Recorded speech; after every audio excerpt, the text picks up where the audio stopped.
한국과 일본과의 협력을 강화할 것을 촉구를 했고요. 유럽의 그 배터리 생산 역량 강화하기 위해서는 우리 한국이 필요하다. 일본이 진출하기에는 파나소닉은 거의 미국에 전념하고 있기 때문에 마땅히 없어요. 유럽 쪽에서는 올해 지금 점유율이 뚝뚝뚝 떨어지고 있거든요. 네, 안녕하세요. IM증권 서울금융센터에서 근무하고 있는 그 이창환 영업이사입니다. 반갑습니다. 유럽과 미국 1월 전기차 판매 성장률 반등에 대한 설명 부탁드립니다.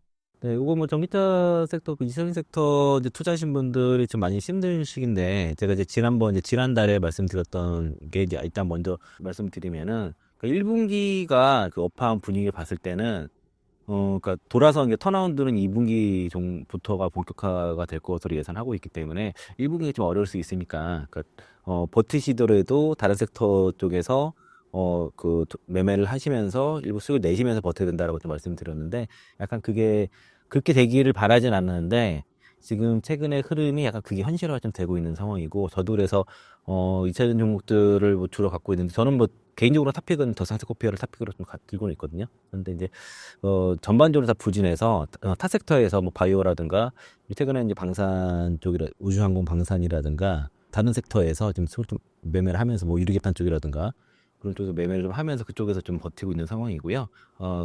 지금 이차전 투자하신 분들이 마냥 그냥 그대로 있는 것과 그리고 타 섹터를 병행하면서 버티는 거에 차이가 분명히 있을 거고요.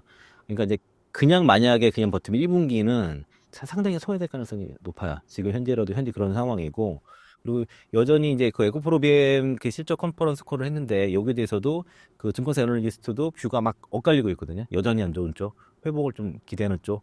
그러니까 아직은 이제 올해부터는 그 지난해와 달리 데이터로 보여줘야 됩니다. 그러니까 올해부터는 그 내러티브가 먹히지 않아요. 데이터로 증명해야 돼요. 실적도 분기 흑자 전환 되거나 턴어라운드가 되는 모습, 그 월별로 데이터가 실제 반등하는지 이런 것들을 봐야 되기 때문에, 그래서 이제 오늘 첫 번째 코너로 이제 그 유럽과 미국에서의 1월 전기차 판매 성장률을 봤을 때 반등세가 나타나서 또 여기부터 좀 말씀드리겠고요.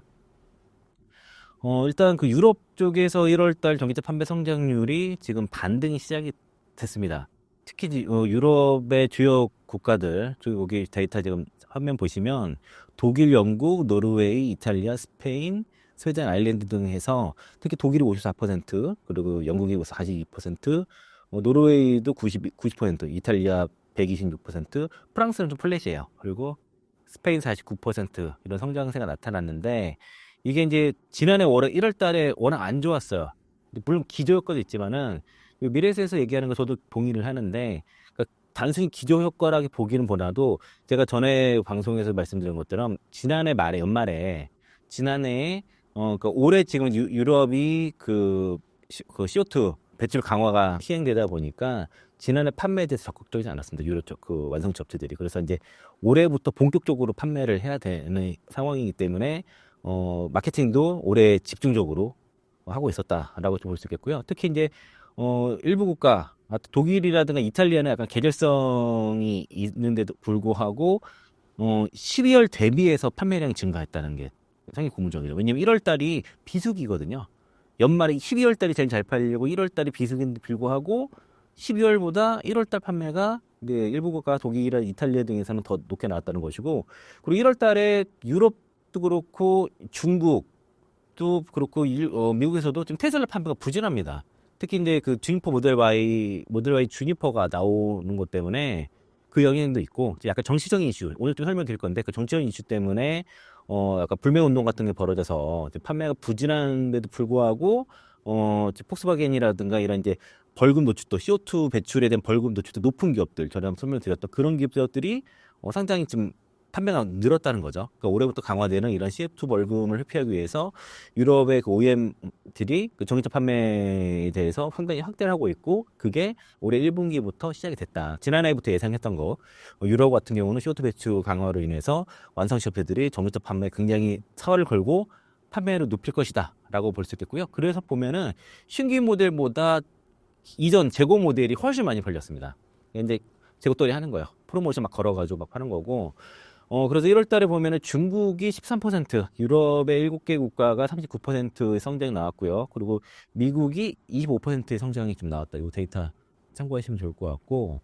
그리고 그래서 그 같은 자료를 가지고 여기 유진투자증권에서 커멘트랑 좀 아까 다른 게 비슷합니다. 비슷한 내용인데 독일 판매가 41.6%인데 순수 전기차 판매가 53.5%라는 거죠.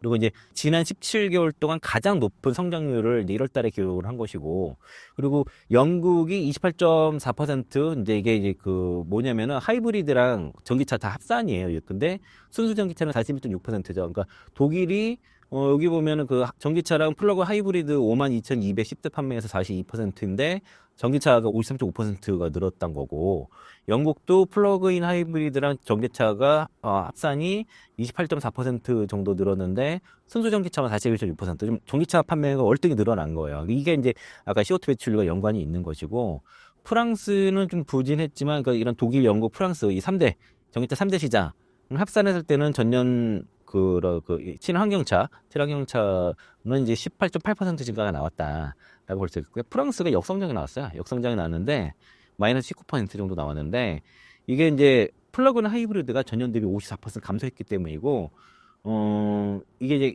이거를 빼면 오히려 이제 그 전기차는 역성장은 아니라고 좀 보시면 되겠고, 그리고 이제 그 특히 독일과 영국이 판매가 급증했다는 것들은 좀 고무적이다라고 볼 수 있겠고요. 올해 전기차 판매 1위 업체가 테슬라인데 테슬라가 지금 판매를 급감을 했거든요. 거의 17%인가 뭐 급감을 했는데도 불구하고 이런 수치가 나왔다는 게 굉장히 고무적인 거예요. 그래서 이게 이제 지난해도 기대를 했던 CO2 배출로 인해서 유럽 시장에서의 전기차 판매가 급성장할 수 있고, 그리고 이제 이유라든가 영국 쪽에서 지금 최근에 규제 완화하고, 그리고 이제 지원금 얘기가 좀 나오고 있다 보니까 이런 것들이 좀 확장이 되면 그 좀 도입이 되게 되면은 이런 성장 속도도 확 붙을 것이라는 그런 기대가 있고, 우리가 이제 K배터리 기업들이 지난해 많이 어렸던 것 중에 하나는 물론 북미 쪽에서의 예상보다 성장이 안 나오는 것도 있었지만은 유럽 시장에서의 그 중전기차 침투라든가 이로 높아지면서 가동률이 급격하게 떨어진 측면도 있거든요. 엔솔 같은 경우가 가동률 50% 밑으로 떨어지는 그런 상황도 벌어졌기 때문에 이런 유럽 시장에서 전기차 판매의 성장은 K배터리 성장이 필수였었다. 이전에 코로나 때 한창 좋을 때는 다 유럽 데이터가 좋았기 때문에 실적도 잘 나왔었던 건데, 그게 이제 그 IRA법 이후에는 미국으로 옮겨진 건데, 이게 유럽이 같이 성장이 나오면서 미국도 같이 가면 좋겠지만은 지난해 그렇지 않았다는 거죠. 올해 유럽은 이제 성장 행세가 안 좋았는데 올해부터는 지금 1월 달부터 분위기가 상당히 이제 성장세가 이제 가파르게 나올 가능성이 높아졌다.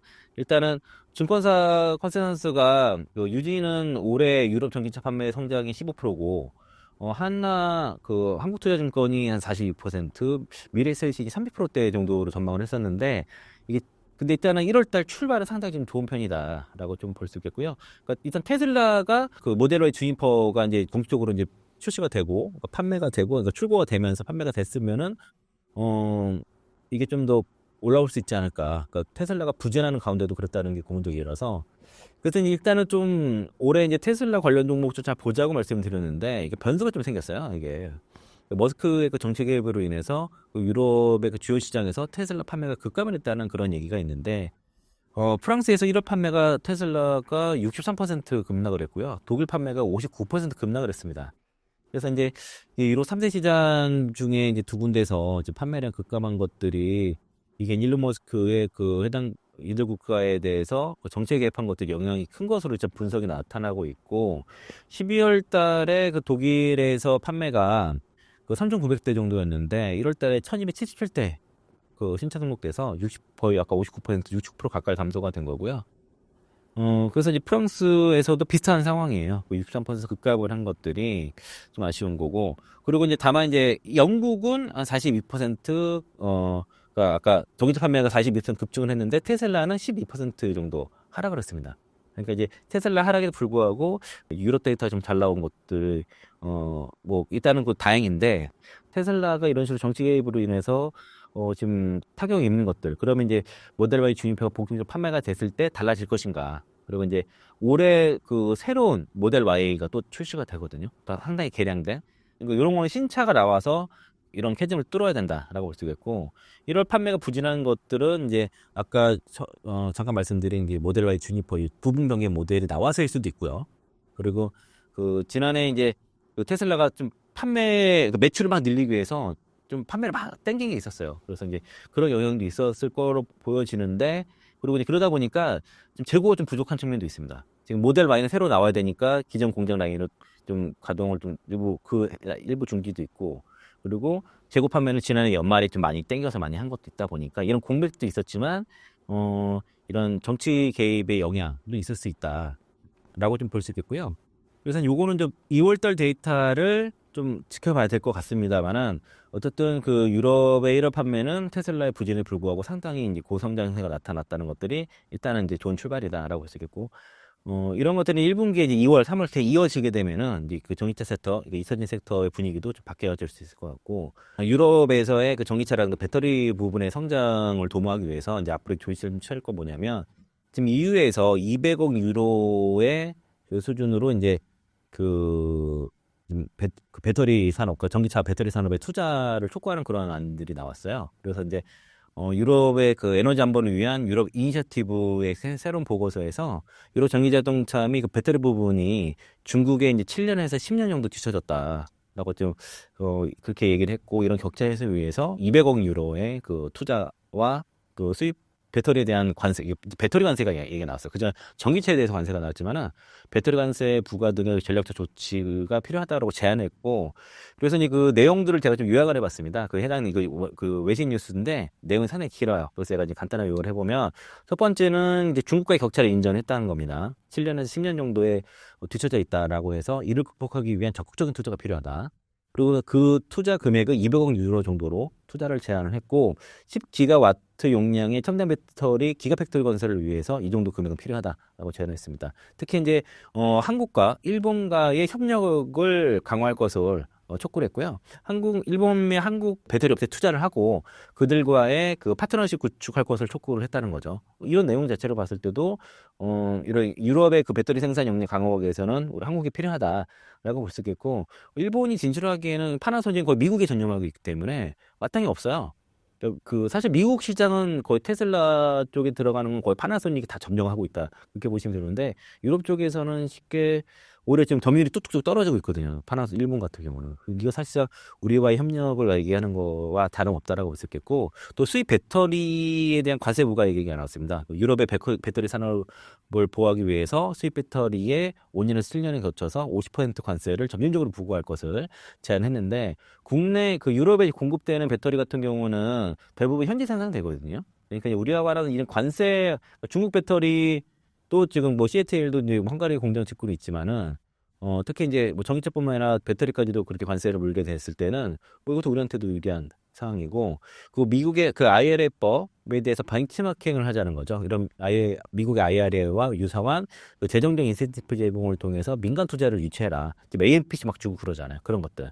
우리도 좀 이거 해야 된다라고 막 얘기 나오고 있고, 강력한 그 규제 프레임워크를 구축하자는 겁니다. 그래서 투자도 해야 되지만은 그 자동차와 전기 자동차와 배터리 모두 포함한 그런 이제 그 모두를 포함한 중국으로부터 이게 그런 이제 규정 미준산, 그 규정을 지키지 않는 환경 오염이라든가 이런 규정을 지키지 않는 것들을 이제 방지하기 위해서 강력한 규제 프레임워크를 구축을 해야 된다. 그게 필요하다고 얘기하고 있고, 중국과의 전략적 관계 설정이 얘기하고 있습니다. 그러니까 중국의 중국이 이제 정부가 이제 막 지원하고 이런 관여를 하잖아요. 이런 데에서 조건을 이제 정하고, 그리고 유럽 시장에서의 중국의 어떤 진출하는 조건을 딱 규정을 해주는 거죠. 이런 조건이 있을 때만 진출할 수 있다라고 해서, 그래서 이제 중국과의 전략적 관계 설정을 무조건 배척하는 게 아니라 그냥 까다롭게 어떤 이제 규정을 해서 그렇게 이제 관계 설정을 할 필요가 있다라고 하는 거고요. 그래서 이제 이런 보고서가 나온 거는 그 유럽이 중국 배터리 산업에 대응하기 위해서 적극적인 투자를 해야 되고, 그리고 일본과 한국과의 그 전략적 파트너십 구축을 통해서 구축 등의 다각적인 노력이 필요하다라고 이런 제안들이 나왔던 겁니다. 그래서 앞으로 이런 것들이 필요할 거고, 그리고 이제 그 유럽 연합의 이후의 그 집행위원회에서도 그 유럽산 전기 자동차에 대한 수요를 늘리기 위해서 기업 차량의 그 전기화를 가속화하는 입법안을 제출할 예정입니다. 이게 이제 기업 차량 및 EU 자동차 산업 행동 계획이라는 그런 그 법안인데, 이게 아마 그 3월 초에 이제 그 얘기가 나올 거예요.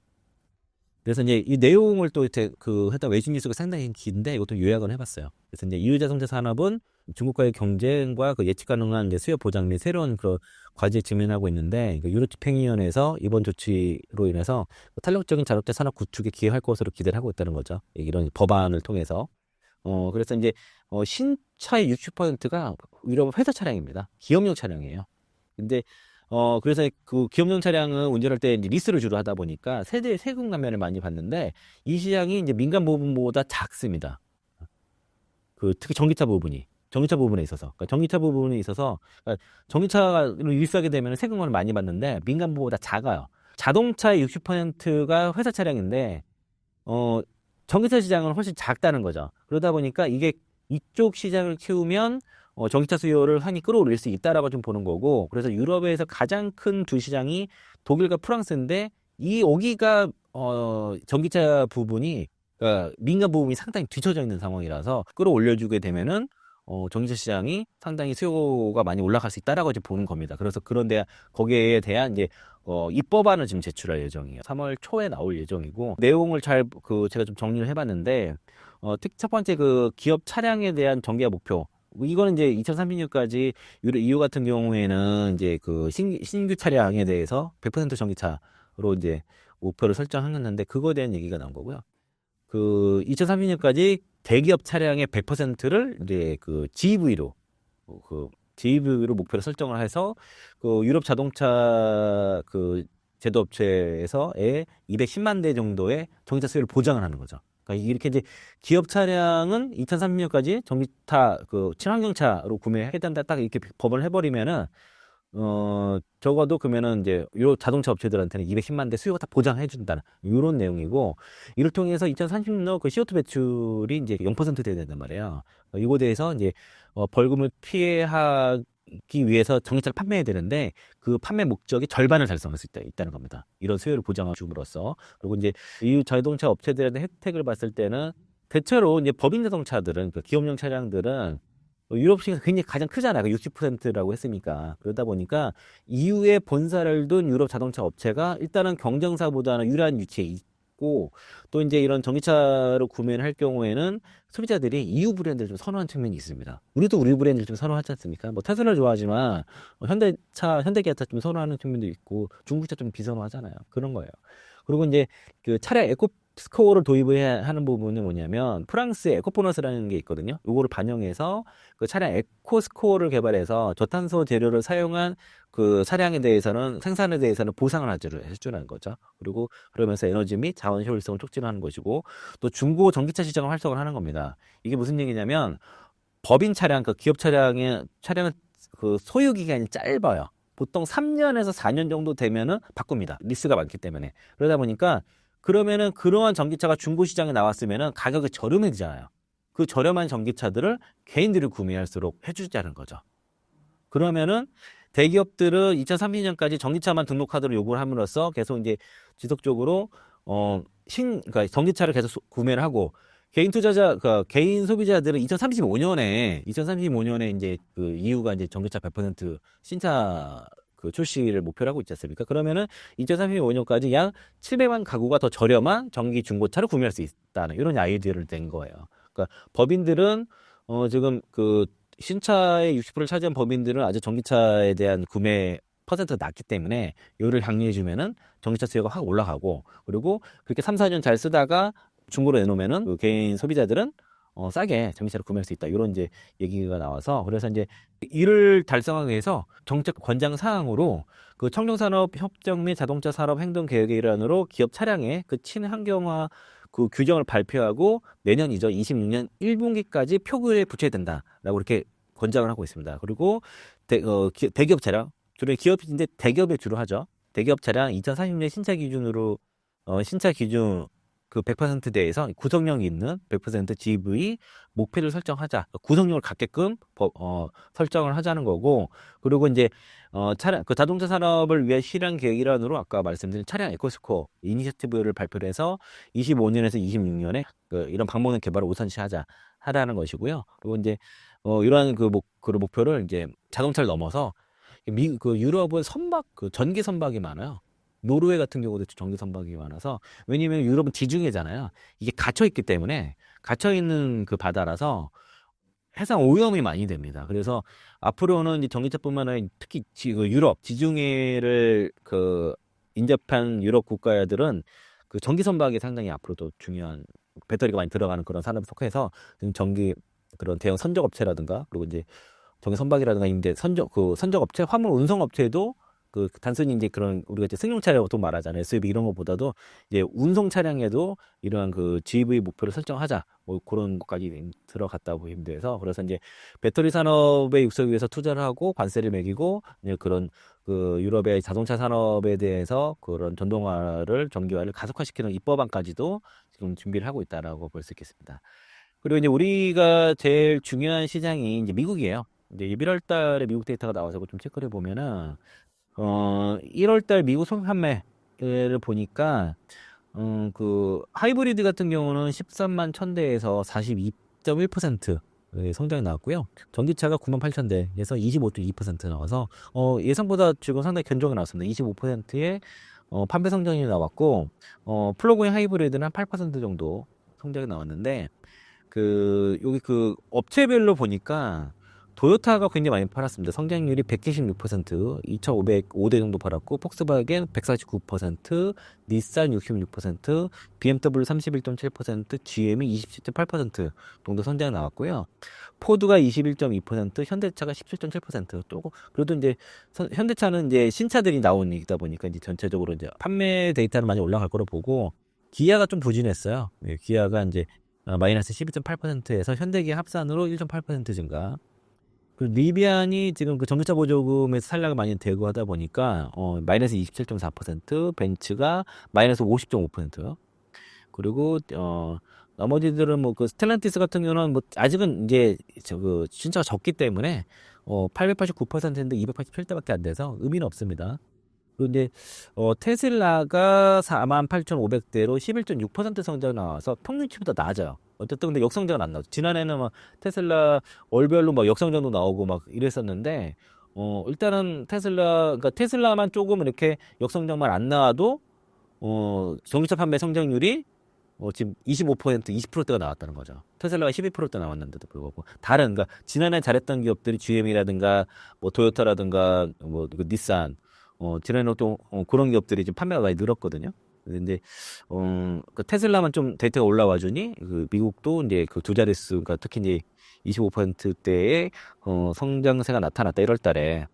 요게 좀 2월 달, 3월 달도 이어지는지, 특히 이제 테슬라만 좀 올라와 주면은, 데이터가 올라와 주면은 성장률이 급격하게 올라갈 가능성이 상당히 높습니다. 그래서 이제 일단은 시작은 지난해는 시작부터 안 좋았는데, 올해는 일단 시작은 좋았으니까 주가의 바닥가 나왔다라고 보는 게 맞을 것 같고, 다만 이제 상승 여력을 봤을 때는 지금부터 올해부터 데이터가 되게 중요하다 말씀드렸잖아요. 그러니까 판매 데이터는 이런 식으로 잘 나와야 되고, 그리고 실적도 1분기 지난해 적자가 많은데 1분기에 흑자 전환하는, 어디가 빨리 흑자 전환하는 기업들 주가 상승률도 빠를 거고, 아니면은 이제 기존에는 2차 전지 관련된 매출이 전혀 없다가 올해부터 본격적으로 발생하는 기업들은 주가 반등이 빠를 수 있죠. 예, 그런 것들을 선별을 할 필요가 있다라고 말씀드리겠습니다.